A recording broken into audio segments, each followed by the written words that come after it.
Rifle देखाउने, पिस्तौल देखाउने यो काम उनीहरूले गरेको थियो। अनि मलाई दुःख लागेको थियो त्यो चाहिँ घटना। सङ्कटकाल कर्फ्यू लागेको जस्तै थियो त्यो स्थानीय ठाउँमा चाहिँ। झुन्ड्याएर मरेको र झुन्डेर मरेको भनेको डिफ्रेन्ट हुन्छ नि त बोल्न। अब काट्न त काट्यो, के विषयमा काट्यो भने के भयो खास भन्दाखेरि चाहिँ उहाँहरूले चाहिँ बत्ती मार्ने कि यहाँ तिमीलाई सुट गर्ने भन्ने जस्तो भनाइहरू गरे। कुनै ठाउँमा चाहिँ अब संविधानको राष्ट्रिय जनावर भन्ने त बाघले बनाएको छ नि, हाम्रो नेपालमा चाहिँ कुकुरले बनाऊ भन्ने मैले अनुभव गरेको छ। यदि गरेन भने सबै चाहिँ जनजाति गरेर चाहिँ आन्दोलनै चलाउने भन्ने चाहिँ मेरो चाहिँ अब सोच छ। मरेको गाई काटेको भन्ने आरोपमा प्रशासनको ज्यादतीबारे र त्यसको यथार्थबारे म बोल्न गइरहेको छौँ। यो समय भक्कै 11 स्थानीय प्रत्यक्षदर्शी पनि हो र म पीडित पनि हो। 10 जना जुन समातेर ल्याएछ त्यो चाहिँ 5 जना चाहिँ बकैया गाउँपालिका वडा नम्बर 9 को 5 जना परेको छ भने बकैया गाउँपालिका 11 नम्बरको चाहिँ 4 जना परेको छ। घटनास्थल क्षेत्रपट्टिको जुन चाहिँ म पनि हो स्थानीय बासिन्दा। अनि बकैया गाउँपालिका 4 नम्बरको 1 जना गरी 10 जना परेको छ। त्यसबारे म केही शब्दहरू बोल्न गइरहेको छौँ। त्यहाँ चाहिँ घटना चाहिँ विशेष घटेको चाहिँ प्रशासनहरू चाहिँ जिल्लादेखि गाउँपालिका स्थानीय चौकी अनि यो इलाका फापरबारदेखि त्यहाँ चाहिँ खटिएको रहेछ। हामीले थाहा छैन, मलाई पनि थाहा छैन, त्यही नजिकको भए पनि। तर त्यहाँ चाहिँ सेन्डी लगाएर 3-4 ठाउँमा चाहिँ सेन्डी राखेको रहेछ र सिआइडी राखेको रहेछ। अनि मेरो घरपट्टि चाहिँ 2 जना मान्छे चाहिँ दौडेर आएको कारण यदि साह्रो चाहिँ कसरी किन दौडेर आयो भने म आपत्ति भएर चाहिँ घर बाहिर निस्केर हेर्दा तिनीहरू भाग्यो रहेछ। अनि म चाहिँ के भयो भनेर म चप्पल पनि नलाएर फेरि हतार कसैले यहाँ के गर्यो कि काटमार भयो कि भनेर चाहिँ म निस्केर जाँदा रोडपट्टि जाँदा रोडमा चाहिँ बत्ती बालेको छैन अनि बाइक पनि कुदेको छैन। तर म चाहिँ मोबाइल बालेर जाँदाखेरि साँझको लगभग 7 बजे अँध्यारो थियो। त्यो बेला चाहिँ 10 जना जति मान्छे समातेर राखिएको रहेछ बिचमा रोडमा। अनि त्यहाँ चाहिँ मलाई बत्तीमार भनिहाल्यो। अनि बत्तीमार किन भन्दाखेरि म त यहाँ के भयो भनेर सोध्न आएको। सर के भयो खास भन्दाखेरि चाहिँ उहाँहरूले चाहिँ बत्ती मार्ने कि यहाँ तिमीलाई सुट गर्ने भन्ने जस्तो भनाइहरू गर्यो। अनि त्यहाँ बस्नु पर्यो। मलाई पनि आधा घन्टा सोधपुछको लागि प्रशासन पुलिसहरूले चाहिँ राखेको कुरा छ त्यो बेला। अनि जो जति बाटोमा आउँछ माछा मार्नेहरूलाई पनि जालसहित त्यहाँ बस्न लगाएको, राइफल देखाउने, पिस्तौल देखाउने यो काम उनीहरूले गरेको थियो। अनि मलाई दुःख लागेको थियो त्यो चाहिँ घटना। सङ्कटकाल कर्फ्यू लागेको जस्तै थियो त्यो स्थानीय ठाउँमा चाहिँ। कुनै पनि मान्छेहरू चाहिँ त्यहाँ हिँडुल गर्न पाउँदैन थियो। लगभग 20 जना जति चाहिँ बाटोमा राखिएको थियो। तिनीहरू जुन आरोप लगाउने व्यक्तिहरू पनि थियो। मासुको पोकाहरू पनि सँगै समातेर राखेको थियो। जुन मरेको गाईको चाहिँ मासु तिनीहरूले कुनै तामाङ जाति हौँ हामी, तामाङ जाति पूर्वकालदेखि नै तामाङ जातिहरूले त्यो मरेको सिनुको गाई चाहिँ खाने गर्छन्। खानेले तामाङ जातिहरूले सबैले नखाए पनि त्यो क्रममा चाहिँ व्यापारीले ल्याएको त्यो गाई चाहिँ 4वटा ल्याएको रहेछ। त्यो गाई हामीलाई थाहा छैन, त्यो व्यापारी चाहिँ त्यो छोडेको रहेछ एउटा खुट्टा भाँचेर। अनि मर्न लागेको थियो, मरेको कारण अनि त्यो व्यवस्थापन गर्ने क्रममा चाहिँ हाम्रो स्थानीयका कोही तामाङ जातिहरूले चाहिँ त्यो गाई चाहिँ त्यो पुर्न लाने भन्ने हिसाबले व्यवस्थापन गर्ने क्रममा चाहिँ त्यो मासुहरू चाहिँ काटेको रहेछ। त्यो कुरो चाहिँ यथार्थ हो। तर त्यसलाई चाहिँ उल्टो गाई काटेको मारेको भन्ने हिसाबले आरोपले चाहिँ जबरजस्ती उहाँहरूले समातेर ल्याएको कुरा छ। अनि हामीले त्यहाँ बोल्न पाउँदैन थियो। मुजुल्को पनि उठाउने काम गर्यो। मुजुल्को उठाउँदाखेरि मलाई बोलाएपछि छोड्नु त छोड्यो मलाई आधा घन्टापछि। मैले यथार्थ भनेको सर म बोल्छु बरु जहाँ लानुहुन्छ लानु, तर म यो चाहिँ के हो भन्ने बुझ्न नपाउने भन्दाखेरि चुप भन्ने थियो मलाई पनि। त्यसै कारण कसैले पनि बोल्नलाई समय नदिने। त्यसै कारण मलाई एकदम आपत्ति लाग्यो। मेरो भाइ 2 जना पनि परेछ, 3 जना भाइ परेछ, काकाको छोरा, मेरो आफ्नै भाइ 2 जना र अरू सबै 7-8 जना छ। त्योहरू पनि आफन्तहरू नै पर्छ गाउँको। मैले अघि भने 3वटा वडाको परेछ। दुःखको कुरा छ यो चाहिँ। अहिले पनि हामी दिनदिन यहाँ आइरहेको छ प्रशासन कार्यालय, डिएसपी कार्यालयमा। तर यसको सुनवाई कम भइरहेको छ अनि पर्खन लगाएको छ, म्याद थपिरहेको कुरा छ। यसको लागि हजुरहरूले र तामाङ गेदुङ सङ्घ विशेष तपाईहरुले पनि विशेष हामीले पहल गरिदिनुपर्छ र यो पीडितहरूको समस्याहरू बुझिदिनुपर्छ। म यति भन्न चाहन्छु। अरू मान्छेले पनि सहायता माछा मार्ने मान्छेलाई 2 जना भतिजहरू चाहिँ खोला तलतिर हो, उनीहरूको घर पनि तलै पर्छ। अनि माछा मार्ने मान्छेहरू त जाल बोकेर आइरहेछ। म पनि त्यहाँ समातेर राखेको छ, अँध्यारो छ, उनीहरूलाई पनि थाहा छैन।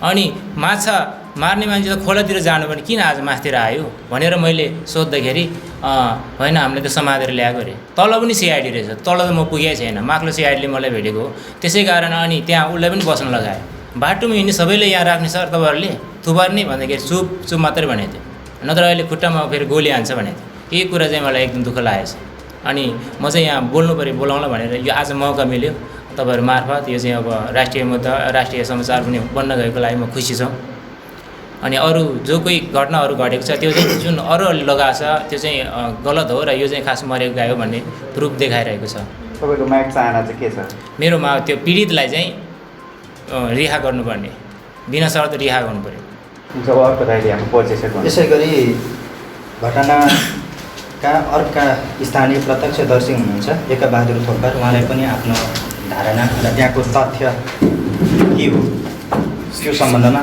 आफ्नो भनाइ राखिदिनु न म अनुरोध गर्छु सबैजनालाई नमस्कार म चाहिँ अब मका 11 को चाहिँ अब भनौँ तपाईँको पार्टीगतको रूपमा पनि एउटा यो तमाम गीतसँग पनि एउटा अध्यक्ष भएको एउटा गाउँमा प्रतिनिधि नेतृत्व गर्ने व्यक्ति पनि हो है त्यसै गरी मैले चाहिँ जहाँसम्म यो अहिले यो गाई अब मरेको कारणमा अहिले दर्शनले चाहिँ हाम्रो पक्राउ गरेर भएको छ किनकि त्यतिखेर चाहिँ मलाई के भयो भने जब रातको 12 बजे मलाई त्यतिखेर फोन आयो त्यहाँ फोन आउने बित्तिकै जब त्यहाँ चाहिँ त्यहाँकै स्थानीयले मेरै मामाको चाहिँ छोराले त मलाई फोन आएको थियो हाम्रो चाहिँ त्यहाँ चाहिँ अब हाम्रै मान्छेहरू चाहिँ पुलिसले पक्राउ गर्नुभएको छ भन्ने कुरा आएपछि किन चाहिँ पक्राउ गरेर त भनेपछि खै त्यहाँ चाहिँ एउटा मासुहरू पनि फेला परेर त्यो विषयमा के को मासु भन्ने विषयमा चाहिँ तपाईँको चाहिँ त्यहाँ छान्नु गर्नु चाहिँ आउनु पऱ्यो भनेर चाहिँ उहाँले कल गर्नु बित्तिकैमै जब त यो प्रदेशबाट चाहिँ पनि मलाई फोन आयो पाइप छ मेरो घरबाट म जान्छु भनेर म रातको 12 बजी पनि निस्केर गएँ त्यो जाने क्रममा त्यतिखेर चाहिँ पानी थियो पानी परिरहेको थियो पानी परिरहेपछि जब त त्यहाँ चाहिँ पुलिसहरू चाहिँ पहिला समरकाल जस्तै अघि नै चाहिँ हाम्रो सैन्य लामजीले भने जस्तै सैन्य लामजीले भने जस्तै त्यहाँ चाहिँ पुरा उहाँले चाहिँ एकदम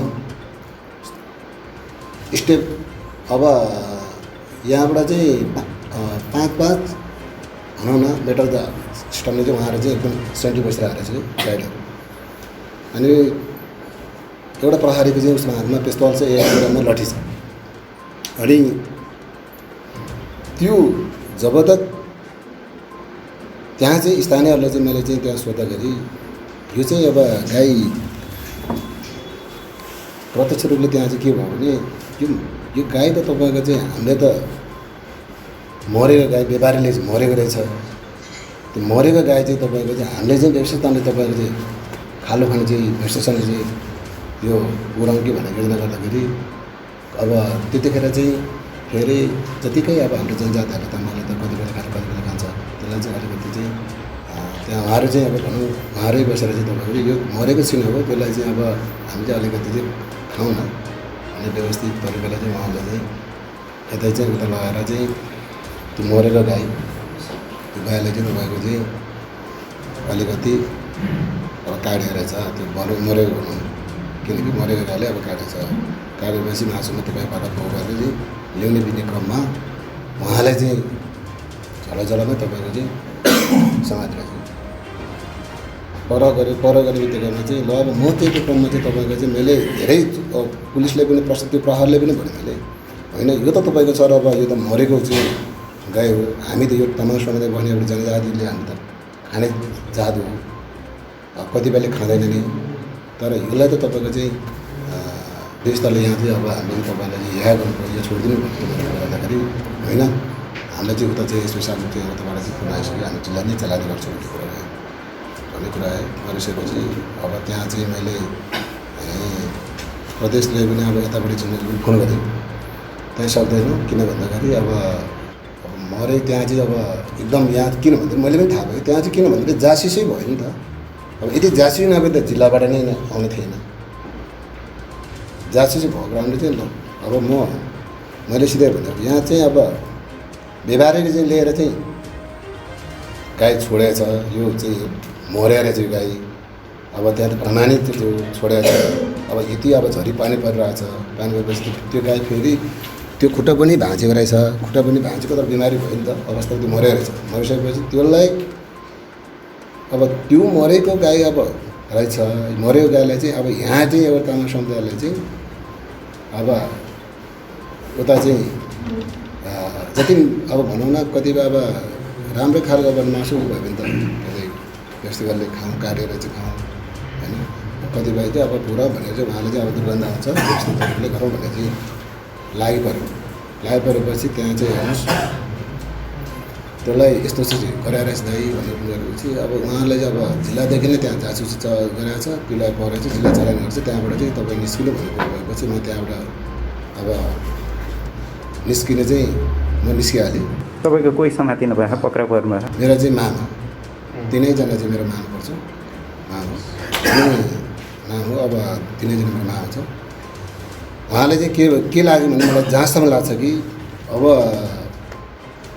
मलाई चाहिँ के दुःख लाग्छ भन्दाखेरि जतिखेर पनि अब यो जनजातिहरूलाई चाहिँ अब त्यही केसमा मात्रै, यहाँ मात्र नभएन यो नेपाली आदिवासी भाषाभित्र चाहिँ यो यिनीहरूलाई चाहिँ कसरी चाहिँ तपाईँको चाहिँ थिचेमिची गर्ने, कसरी झिझ्या गर्ने भनेको चाहिँ मलाई चाहिँ यो चाहिँ षड्यन्त्र जस्तो लाग्छ। किनभने अब अरू केसमा अरू त्यो हामीले त त्यो मरेको चाहिँ अब त्यो हाम्रो तामाङ जातिलाई खान्छ नि, तर अरू जाति त खाँदैन।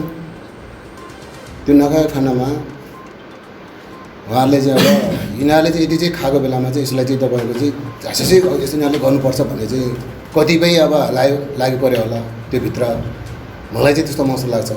यदि चाहिँ अब उहाँहरूले त्यस्तो कुनैले जासुसी नगरे पनि त अब एनी टाइम चाहिँ तपाईँको प्रशासन आउनुपर्ने हो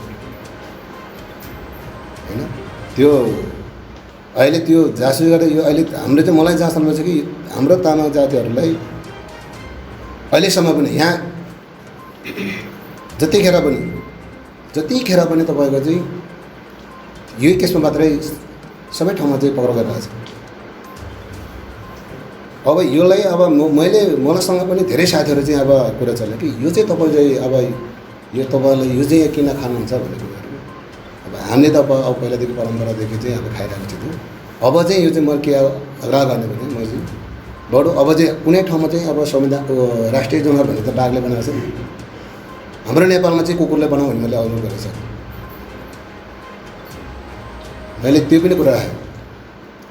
अब कुकुरले बनाएपछि कुकुर त मासु खाँदैन नि होइन। मलाई चाहिँ त्यस्तो लाग्यो। त्यही भएर यदि चाहिँ यो मकवानपुर लगायत तपाईँको नेपाल अधिराज्यमा तपाईँको तामाङ समुदायहरू हुनुहुन्छ, जनजातिहरू हुन्, अहिले उहाँहरू चाहिँ अब अहिले भनौँ न यदि त्यो 10जनालाई चाहिँ जसरी पनि यो तामाङ गिरीसँग लगायत सबैजनाले तपाईँ उहाँहरू मात्रै होइन, उहाँहरूले कति दुःख परेको छ, हामीले पनि त्यही दुःख चाहिँ परिरहेको छौँ। उहाँले जसरी पनि चाहिँ रिहा गर्नुपर्छ। र कुनै पनि तपाईँको चाहिँ कति हामी फिल्ममा जाँदाखेरि कति त हेर्दाखेरि चाहिँ यति भन्छ उति भन्छ होइन। धेरै कुरालाई चाहिँ तपाईँको चाहिँ यसलाई लम्बिएर कसैले त घृणा पनि गर्छ होइन, यस्तो पनि गर्ने भन्छ। अब अलिकति कस्तो भने हामी तामाङ समुदायहरू कस्तो छ भने एउटा शिक्षक छ, शिक्षक छैन। र बोल्नेमा चाहिँ तपाईँको चाहिँ अलिक डिफ्रेन्ट भयो।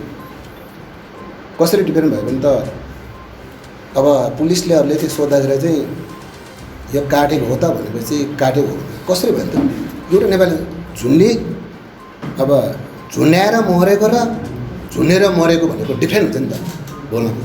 अब काट्न त काट्यो के विषयमा काट्यो भने चाहिँ शब्द चाहिँ त्यो चाहिँ मरेको चाहिँ मरेको चाहिँ काटेको हो कि भन्ने चाहिँ विषयमा बुझ्नुपर्ने हो कि प्रहरले।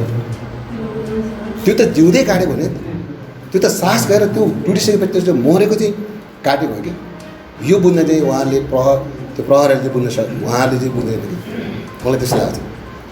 अब भनौँ न अब त्यसै गरेर जति भए चाहिँ तपाईँको चाहिँ यो जनजातिहरूलाई चाहिँ अहिले चाहिँ के भन्छ अब कतिपयलाई चाहिँ म चाहिँ के अनुरोध गर्छ भने यो पार्टी त्यो पार्टी भनेर चाहिँ तपाईँको चाहिँ दौडान्छ, त्यो होइन। किनकि हामी एउटा जनजातिलाई चाहिँ एक अर्काको किन दबावमा एक अर्काको चाहिँ तपाईँको चाहिँ किन चाहिँ अब त्यो आलोचना गरेको कि हामी एकरूप भएर अब योलाई चाहिँ तपाईँको व्यवस्थित तरिकाले उनीहरूले चाहिँ कसरी चाहिँ अब हामी अब त्यहाँबाट चाहिँ निकाल्ने त्यो चाहिँ तपाईँको चाहिँ हामीले त्यो बाटोमा बनाउनुपर्छ। तर अहिले हिजो अस्तिदेखि तपाईँको तामाङ साथीहरू लागि गरिरहेको छौँ। तर हामी अब चाहिँ प्रतिनिधि लागि परिरहेको छौँ र यो चाहिँ मलाई जहाँसम्म लाग्छ कि अब यो अवस्थामा पनि एउटा जनजातिले बुझेन भने कहिल्यै पनि तपाईँको हामी यो जनजाति अगाडि बढ्ने भएको छैन। जसरी भए पनि हामी अब मलाई जहाँसम्म लाग्छ कि यो चाहिँ यदि त्यो कति अहिले चाहिँ परिरहेको छौँ त्यो झेलभित्र छौँ यदि चाहिँ उहाँले चाहिँ हामीले अब 15-16 दिनको चाहिँ हामीले 17-18 दिनको चाहिँ हामीले अब डेट ल्याएको छौँ। हामीले वकिल पनि अब सबै कुरा चाहिँ त्यहाँ व्यवस्थित गरेर चाहिँ ल यसो गर्नुपर्छ वकिलले व्यवस्था गर्नुपर्छ भन्ने कुरा छ। यदि गरेन भने सबै चाहिँ जनजाति गरेर चाहिँ आन्दोलनै चलाउने भन्ने चाहिँ मेरो चाहिँ अब सोच छ।